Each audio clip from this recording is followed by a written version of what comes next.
방학하다 보니 지금 아이들 늦게 자고 늦게 일어나고 하루를 제대로 잘 보내고 있지 않은 것 같다라는 생각이 드실 수 있어요. 겨우 책상에 앉아서 학원 숙제라도 제대로 시켜볼까 하고 앉아 있으면 아이들 바로 집중하는 친구들 별로 없을 거예요. 아마 물 마시러 왔다 갔다 하고 갑자기 연필이 없어졌다고 연필 찾으러 가고, 그렇게 집중하지 못하는 내 아이를 보면서 아, 이거 우리 아이만 이런가 이렇게 걱정하실 수도 있을 텐데요. 그런데 이건 우리 아이만의 특별한 문제는 아닙니다. 초등학생들 대부분이 혼자서 빠르게 몰입하는 건 당연히 어려워해요. 그런데 이 시기에는 공부 습관을 어떻게 잡느냐가 중요한 시기이기도 하기 때문에 이때 빠르게 집중하고 몰입해서 공부하는 습관을 들이는 것 아주 중요합니다. 오늘 영상에서는요, 아이들이 책상에 앉아서 바로 집중해서 공부에 좀 몰입할 수 있도록 어떻게 하면 되는가에 대해 그 실전 팁을 알려드리려고 합니다. 첫 번째는요, 일단 자리에 앉기 전부터 이 친구는 공부를 하겠다는 모드가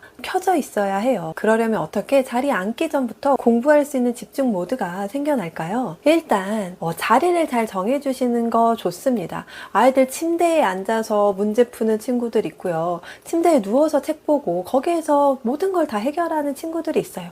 물론 그런 친구들이 공부를 못한다는 건 아닙니다. 자기의 스타일이 있을 수도 있겠죠. 그렇지만 대부분의 친구들로 이야기를 하면요, 아이들이 편안한 잠옷을 입고 침대에 이렇게 기대에 앉아서 책을 읽거나 문제를 풀면서 몰입하기는 쉽지 않을 거예요. 방학이지만 학교를 가는 것처럼 잠옷보다는 평상복으로 갈아입고요, 책상에 앉는 겁니다. 그런데 그 책상 위가 어때야 하나요? 모든 방해 요소가 다 제거되어 있는 상태면 훨씬 좋습니다. 평소에 책상이 잘 정리되어 있는 게 좋아요.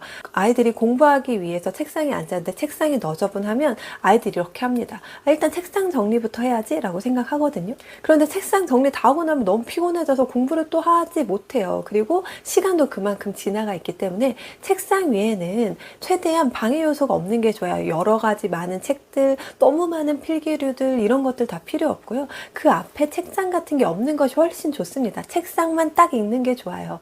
거기에 내가 오늘 공부할 책과 노트와 연필, 지우개 이 정도만 있으면 충분하겠죠. 아이들이 책상 위에서 그 시야만 깨끗해져도 훨씬 더 몰입이 잘 됩니다. 이때 더 중요한 것은 핸드폰을 다른 곳에 두는 거예요. 웬만하면 같은 방 안이나 책상 옆에 두는 거 별로 좋지 않아요. 아이들이 핸드폰 가지고 있으면 계속해서 열어보고 싶거든요. 뭐 연락이 온 건 없는지 확인하고 싶고, 쇼츠 같은 건 보다 보면 금방 시간이 지나가기 때문에 차라리 내 방에 두는 것보다 다른 방에 두는 게 좋고요. 이왕이면 거실에 나와서 같이 공부하는 분위기를 만들어주는 것도 정말 좋습니다. 저희 아이도 안에서 혼자 공부하는 것보다 거실에 나와서 함께 공부하는 편인데요. 그 이유는 어려서부터 그렇게 적응을 하게 만든 것도 있긴 하고요. 방에 들어가서 하다 보면 다른 것들을 막 하고 싶은 마음이 아직은 초등학생은 생길 나이이기 때문에 환경 조성을 어느 정도 해주시는 것도 좋습니다. 그리고 두 번째는요, 혹시 여름방학 계획 세우셨나요? 계획이 일단 세워져 있으면 좋습니다.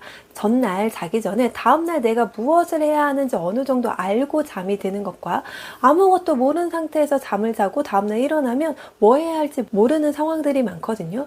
물론 학원에서 내주는 숙제는 아이들이 알 수 있지만 그 숙제 외에도 아이들의 어떤 일과가 있을 거잖아요. 그 일과 속에 책 읽기도 있을 거고 뭐 문제집 풀기도 있을 거고 여러 가지 활동들이 있을 텐데요. 그 활동들이 어떤 요일에 몇 시쯤 이루어지는지 아이가 전날 밤에 미리 알고 자면 훨씬 더 다음날을 유익하게 보낼 수 있습니다. 그래서요, 아직도 방학 계획을 세우지 않았다면 방학 계획을 세울 수 있으면 좋고요. 그 계획은 단순히 시간 계획으로만 세우기보다 그 시간 안에 내가 해야 할 양을 어느 정도 할 건지 구체적으로 정하는 것이 훨씬 좋습니다. 저는 이번에 저희 아이한테 6학년이기 때문에 내년에 중학교에 들어갈 걸 생각해서 좀 재미있게 쓰여진 고전 읽기를 하기로 약속을 했는데요. 예를 들면 고전 읽기 5권 이런 것들 하면 도움이 되겠죠. 그런데 이것도 5권 읽기라고만 하면 안 돼요. 아이들이 일주일 동안 한 권을 읽을 건지 아니면 2권을 읽을 건지, 이런 것들은 아이들이 읽을 수 있는 속도나 시간 여유에 따라서